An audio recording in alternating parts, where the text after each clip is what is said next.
Asyhadu an la ilaha illallah wahdahu la syarika lahu wa asyhadu anna Muhammad abduhu wa rasuluh. Amma ba'du, fa'uz billahi minasyaitonir rajim. Bismillahirrahmanirrahim. Assalamualaikum warahmatullahi wabarakatuh.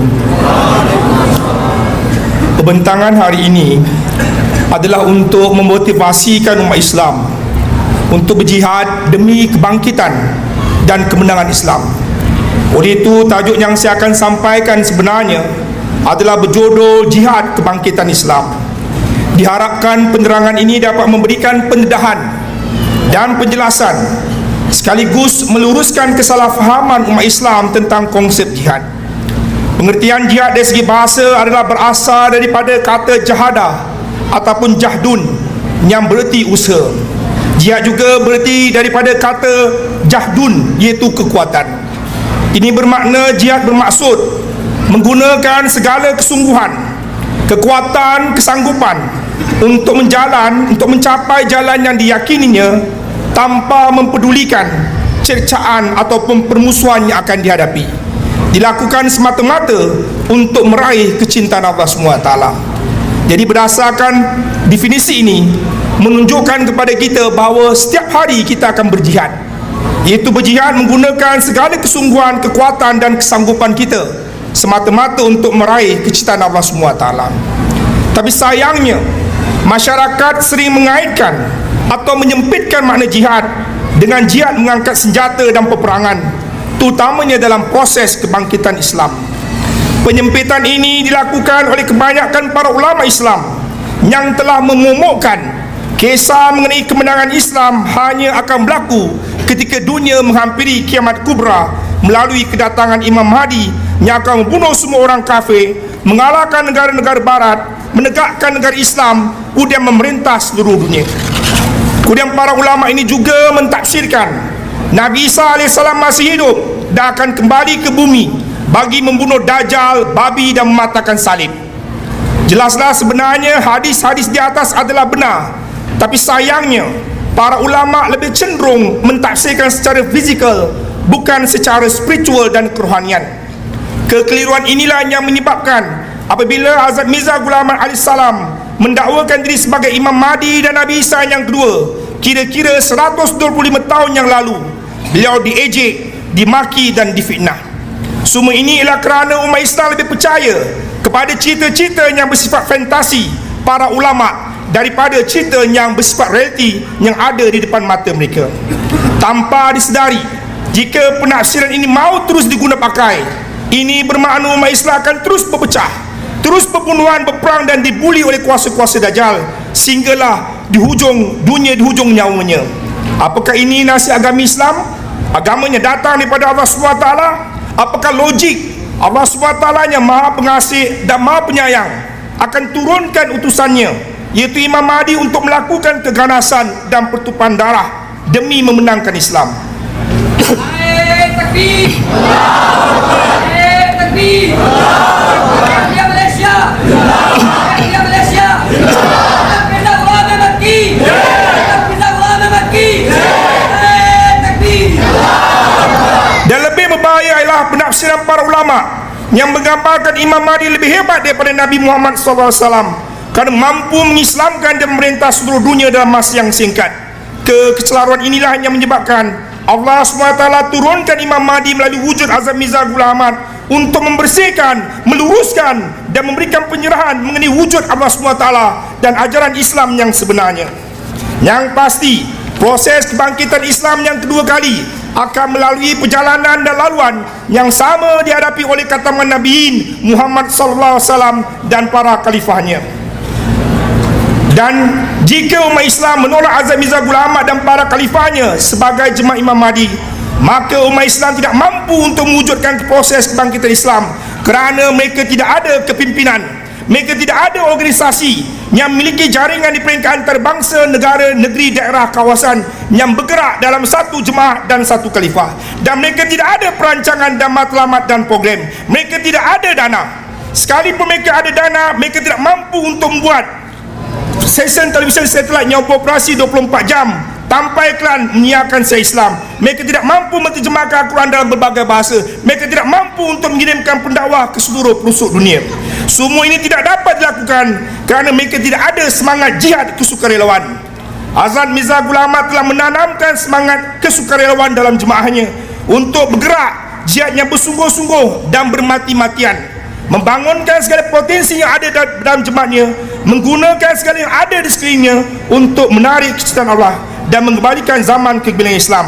Untuk mencapai tahap ini, Hazrat Mirza Ghulam Ahmad telah menggunakan resipi Al-Quran, iaitu wahai sekalian manusia, beribadahlah kepada Tuhan kamu yang telah menciptakan kamu dan orang-orang yang terdahulu dari kamu supaya kamu bertakwa. Al-Baqarah.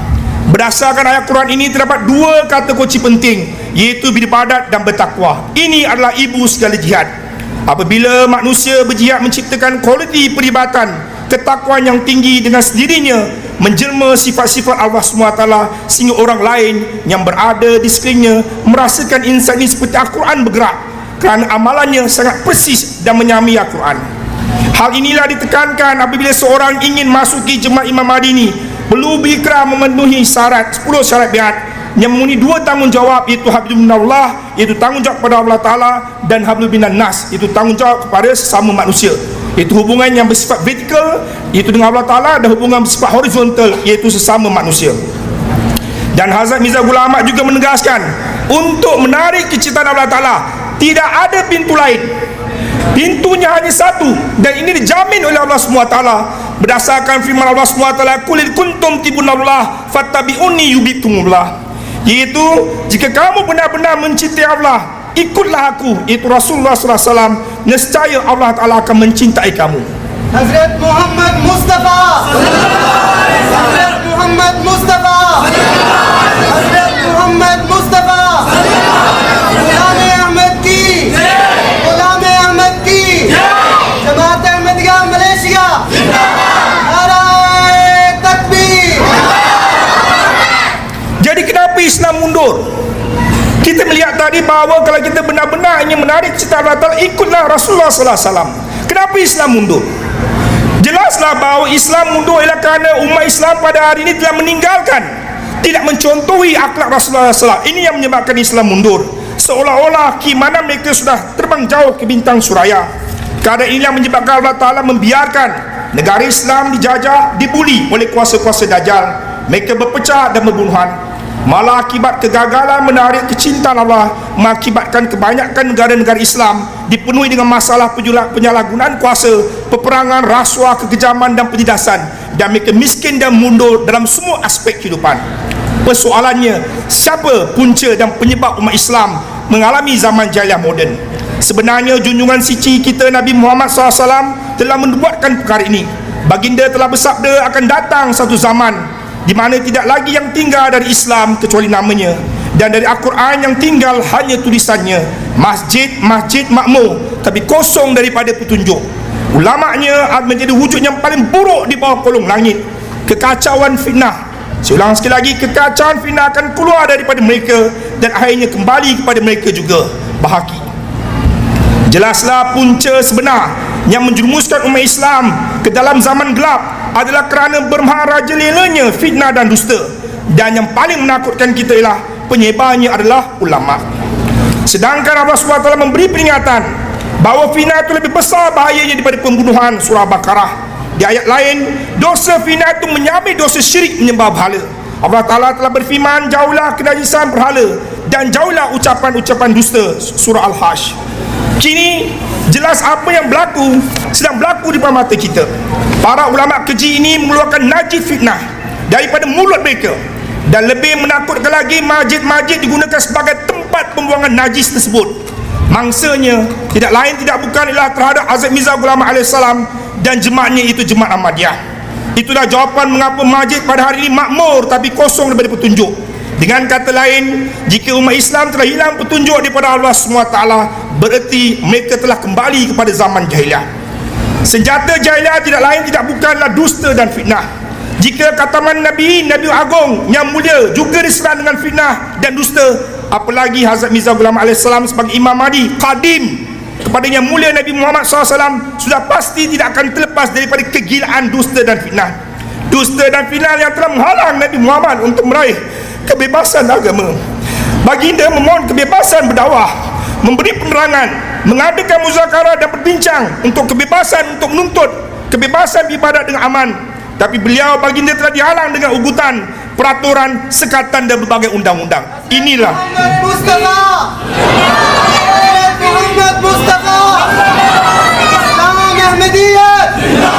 Islam Ahmadiyyah. Narai takbir.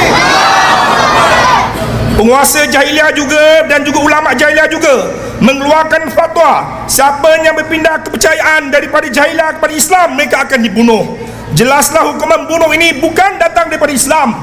Hukuman bunuh ini adalah daripada ajaran jahiliah, tidak ada kena-mena dengan Islam, iaitu Tuhan yang Maha Pengasih dan Maha Penyayang. Adalah tidak masuk akal jika agamanya datang daripada Allah SWT yang Maha Pengasih dan Penyayang ini menjalankan hukuman seperti ini. Bagaimana kalau orang Kristian, orang Hindu, orang Buddha, orang terorisme, animisma mengeluarkan fatwa yang sama? Siapa yang keluar pada agama harus dibunuh. Apa akan jadi pada dunia ini? Inilah merupakan kesesatan yang berlaku, yang dilakukan oleh para ulama fitnah, dan sejarah berulang. Fitnah dan dusta telah menjadi senjata di mana undang-undang dan fatwa berat dibuat untuk menyerang jemaat Imam Mahdi, sedangkan beliau hanya khadim dan pengikmat kepada Nabi Muhammad SAW bagi mengenapkan janji Allah SWT mengenai kebangkitan dan kemenangan Islam kedua kali. Tetapi beliau difitnah membawa agama baru, syiar dan kitab baru. Perkara ini harus berlaku kerana junjungan suci kita telah menubuatkan umat Yahudi terpecah kepada 72 fikah, umat Islam akan terpecah kepada 73 fikah dan satu yang benar. Number ini bukannya menunjukkan tentang banyak, maksudnya 70 bukan macam tu, tapi menunjukkan terlampau banyak. Kalau Yahudi 72, Islam akan 73, tapi satu saja yang benar. Dan semua pihak mengaku mereka yang benar. Berdasarkan hadis Nabi ini memperlihatkan kepada kita 72 fikah akan bergabung menentang yang satu. Nubuatan Rasulullah SAW yang beribu tahun sempurna pada tahun 1974 apabila para ulama Islam yang berbeza mazhab sepakat untuk mengkafirkan satu kelompok, iaitu Jemaah Ahmadiyah yang didirikan oleh Hazrat Mirza Ghulam Ahmad AS. Alasannya, Jemaah Ahmadiyah itu memiliki kalimah yang berbeza, tidak menabikan Nabi Muhammad, tidak solat, kiblat dan naik haji ke kajian, memiliki Al-Quran yang berbeza, menghilangkan dan mengubah ke Al-Quran. Marah para ulama juga memfitnah Hazrat Mirza Ghulam Ahmad menafikan jihad. Mereka memperolok-olokkan pendakwa Hazrat Mirza Ghulam Ahmad sebagai Nabi Isa. Dan Hazrat Mirza Ghulam Ahmad telah menerangkan bahawa Nabi Isa yang kedua yang dijanjikan oleh Nabi Muhammad adalah bahasa kiasan, merujuk kepada seorang utusan Allah yang akan dibangkitkan dalam umat Nabi Muhammad untuk merealisasikan proses kebangkitan Islam. Buktinya proses kebangkitan Islam seringkali dikaitkan dengan kedatangan Isa ibn Maryam yang dijanjikan secara khas, secara spesifik, di mana Rasulullah SAW telah bersabda, demi jiwaku di tangannya, sesungguh Isa ibn Maryam akan turun di antara kalian, menjadi hakim yang adil. Dia akan memecahkan salib, membunuh babi, menghabisi peperangan dan melimpahkan harta. Dan tidak ada seorang pun yang mau menerimanya. Satu sujud akan lebih baik daripada dunia seisinya. Persoalannya tuan-tuan, mengapa Allah SWT harus mengutuskan utusannya yang menyamai Isa ibn Maryam dalam umat Nabi Muhammad? Allah SWT adalah Al-Quran sering mengutus utusannya apabila hambanya mula menjauh daripadanya dan melakukan kemungkaran. Jadi kenapa hakim yang adil? Kalau kita lihat, kerana dunia ini sudah ada, tidak ada keadilan lagi, keadilan sudah mati. Mengapa memecahkan salib? Inilah pelambangan bagaimana manusia sudah semakin syirik kepada Allah SWT. Kenapa membunuh babi? Manusia sekarang semakin hidup bergelombangan najis dosa. Kenapa harus menghabisi peperangan? Sebab dunia ini selalu berperang. Allah Ta'ala ingin wujudkan keamanan di dunia ini. Dan mengapa melimpahkan harta? Di sini bukannya harta dunia, tapi harta akhirat. Harta ini yang sedang diberikan oleh Jemaah Ahmadiyah, tapi banyak orang menolaknya, banyak orang memfitnah mereka. Untuk mencapai matlamat di atas, Allah SWT telah mengutus Hazrat Ahmad sebagai Isa ibn Maryam dalam umat Nabi Muhammad untuk menangkan Islam. Buktinya tentang hakim yang adil, silakan buktikan apa yang jemaat buat ataupun jemaat Imam Mahdi lakukan. Prinsip keadilan telah lama mati. Buktinya negara-negara Islam berperang sesama sendiri, manakala negara-negara kuasa raksasa besar barat berteriak mengenai justice, tetapi mereka amalkan sikap double standard dan sering melakukan kezaliman. Sedangkan dalam Islam prinsip keadilan sangat dijunjung tinggi. Wahai orang beriman, adalah kamu semua sentiasa menjadi orang-orang yang menegakkan keadilan, kerana Allah lagi menerangkan kebenaran. Janganlah sekali-sekali kebencian kamu terhadap satu kaum mendorong kamu untuk tidak melakukan keadilan. Air takbir. Air takbir. Salam mati. Salam mati. Ya Darul Aman. Ya Darul Aman.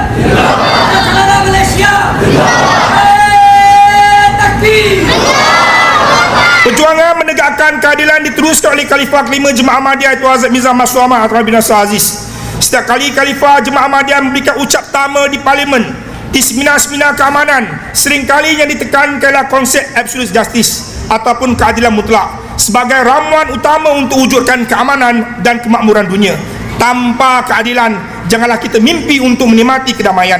Alhamdulillah, oleh kerana prinsip orang Ahmadi inilah yang telah menyebabkan masyarakat lebih mengenali Islam melalui Ahmadiyah, sehingga mereka mengatakan Ahmadiyah adalah Islam dan Islam itu adalah Ahmadiyah. Tuan-tuan dan puan-puan, kalau kita melihat pada hari ini kelompok Islam yang lain gagal memperlihatkan ajaran Islam yang sebenar. Mereka cakap lain tapi buat lain. Berbalik kepada ajaran Nabi Muhammad SAW telah dipraktikkan kembali oleh Hazrat Ahmad, sehingga jemaahnya terselah sebagai hakim yang adil kerana mengamalkan prinsip ensuring justice for all. Keadilan tidak akan dapat ditegakkan kalau dusta dan fitnah bermerajalela. Oleh kerana itu, dalam syariat kedua, setiap Ahmadi Muslim harus berjihad memerangi dan mematikan amalan dusta. Jihad mematahkan salib. Dalam mematahkan salib, Jemaah Ahmadiyah berjihad dengan Al-Quran, iaitu menggunakan Al-Quran, mencetak Al-Quran, menterjemahkan Al-Quran ke dalam berbagai bahasa untuk memperlihatkan Islam sebagai puncak agama kepada manusia, membuktikan agama-agama lain telah banyak cabut tangan manusia, terutamanya agama Kristian yang mempercayai Nabi Isa atau Yesus sebagai anak Tuhan. Perterjemahan ke dalam berbagai bahasa membolehkan bangsa-bangsa dunia dapat menikmati keindahan Al-Quran. Ramai orang Kristian di Afrika, Eropah, Amerika Latin serta Kepulauan Lautan Hindi dan Pasifik telah meninggalkan agama Kristian dan memeluk agama Islam melalui Ahmadiyah. Inilah jihad Ahmadiyah. Ironiknya, Ahmadiyah dituduh menghilang dan mengubah Al-Quran. Ini yang sangat jijik dan kotor, memperlihatkan betapa kotor dan jijiknya orang yang mereka-reka dan mengada-ngadakan fitnah ini. Mereka lah yang sebenarnya menghilangkan dan mengubah ayat Quran, bukannya Jemaah Ahmadiyah. Kerana Jemaah Ahmadiyah tidak pernah mengubah satu baris atau satu titik pun di dalam Quran terbitan Jemaah Ahmadiyah sehinggalah hari kiamat. Jemaah Ahmadiyah berjihad sesuai dengan perintah Quran. Berhujalah dengan hujah-hujah Quran menghadapi mereka dengan perjuangan yang besar dan bersungguh-sungguh. Surah Furqan ayat 52. Fitnah yang mendakwa pendiri Jemaah Ahmadiyah menghapuskan jihad sangatlah bertentangan dengan tujuan kedatangan beliau dan bertentangan dengan kehidupan beliau yang penuh dengan jihad perjuangan, yang mana seluruh hidup beliau dikerahkan demi membela Islam, demi pentadbir Islam. Di masa ayatnya, beliau telah melancarkan satu jihad agung mendukung Islam dalam melawan serangan-serangan bahaya yang dilakukan oleh Hindu dan Kristian. Dalam pemecahan salib, beliau telah berhasil menghancurkan propaganda menyesatkan yang dilakukan oleh orang-orang Kristian yang telah meruntuhkan bangunan batil Trinitas dengan menggunakan dalil-dalil dan argumentasi yang jelas. Sememangnya proses kejayaan Kristian pada hari ini adalah hasil kerja keras pihak gereja dan golongan mubalik Kristian yang sanggup meninggalkan tanah air merantau ke seluruh pelosok dunia. Pada akhir abad ke-19, berbagai kelompok penganut agama Kristian amat aktif dalam mengembangkan agama Kristian, terutamanya di tanah jajah mereka. Kisah ini diterangkan dalam buku World Christian Encyclopedia karya David B. Barron pada tahun 1982 yang mengatakan di antara tahun 1815 sehingga 1914 merupakan abad agung penyebaran Kristian ke seluruh dunia. Narai Takbir.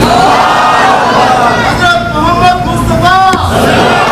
Hazrat Mirza Ghulam Ahmad Ki. Inni Maka. Ya Masrur. Watan Li Alamgir. Sirana Rai Mola.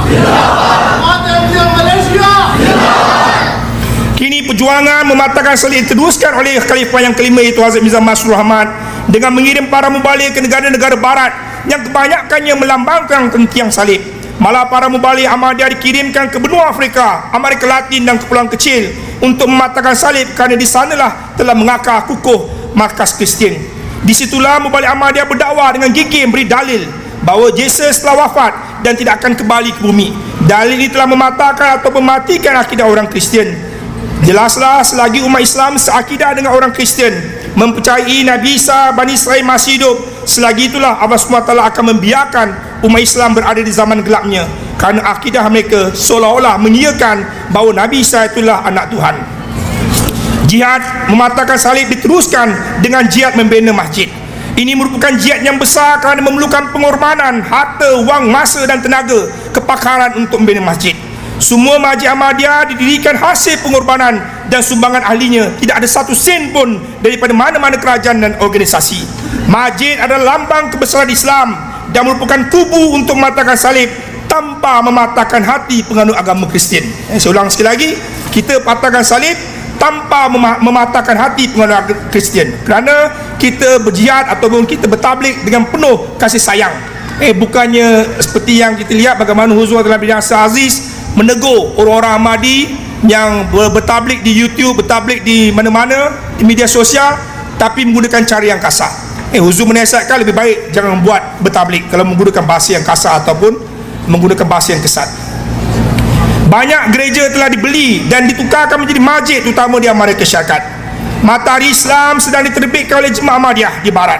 Kepanasan matahari ini yang membakar dan akan mematahkan salib melalui dakwah menawan hati dan pemikiran. Bayangkanlah tuan-tuan, jika bangsa Dajjal ini dimatikan kedajalannya, ditarbiah menjadi pengikut Nabi Muhammad yang sejati, Islam akan menamatkan akhir zaman gelapnya menuju zaman kebangkitan, kerana bangsa inilah bangsa yang menguasai politik, ekonomi dan sosial. Jika mereka menjadi pengikut Nabi Muhammad SAW, maka dunia akan menyaksikan langit dan bumi baru. Jihad membunuh babi.